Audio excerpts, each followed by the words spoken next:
Wakil Wali Kota Palembang Fitriyanti Agustinda menjadi salah satu pembicara pada diskusi anak bangsa yang digelar di Fakultas Hukum Universitas Muhammadiyah Palembang dengan tema Tata Kelola Sampah Kota Palembang.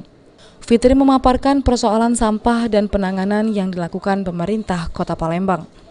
Menurutnya persoalan sampah menjadi salah satu prioritas pemerintah Kota Palembang yang terus dibenahi.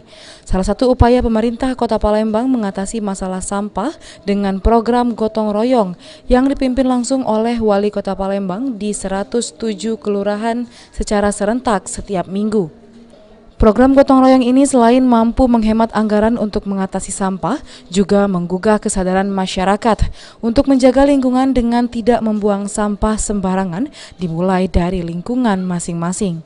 Kota Palembang sebenarnya sangat fokus sekali untuk masalah persampahan, mulai dari kegiatan gotong royong yang kita adakan di 107 kelurahan ya, bersama-sama dengan masyarakat Kota Palembang, mulai dari kita mendirikan ada sekitar 29 titik di 107 kelurahan untuk mengurai masalah sampah yang nanti langsung dikelola, misalnya sampah organik kita jadikan pupuk, sampah non-organik, misalnya plastik kita caca-caca untuk menjadikan punya nilai jual, dan itu juga sampah kresek yang nanti bisa memproduksi minyak tanah, minyak solar, minyak premium, dan sebagainya. Dan tentu saja pada kesempatan ini kami juga menghimbau sekuat apapun pemerintah kota melakukan kegiatan misalnya untuk mengurangi sampah atau persoalan-persoalan yang lain, tapi kalau tidak diikuti, kalau tidak diimbangi dengan kerja keras dari masyarakat dan kesadaran dari masyarakat sendiri, saya rasa memang tidak akan menghasilkan sesuatu yang signifikan atau memuaskan. Oleh karena itu, pasar disinyalir menjadi penyumbang terbesar sampah di Kota Palembang,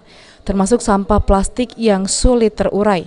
Untuk itu pemerintah Kota Palembang bersama legislatif diharapkan mencarikan solusi terbaik untuk mengurangi sampah plastik dengan kebijakan dan peraturan untuk meningkatkan kesadaran masyarakat untuk menjaga lingkungan.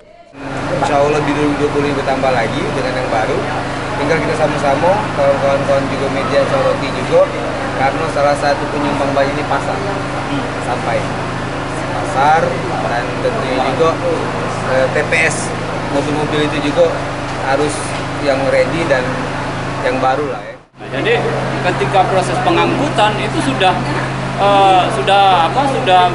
terorganisir, mana yang dia potensi untuk menjadi kompos misalnya, mana yang potensi untuk bisa didaur ulang misalnya, nah itu.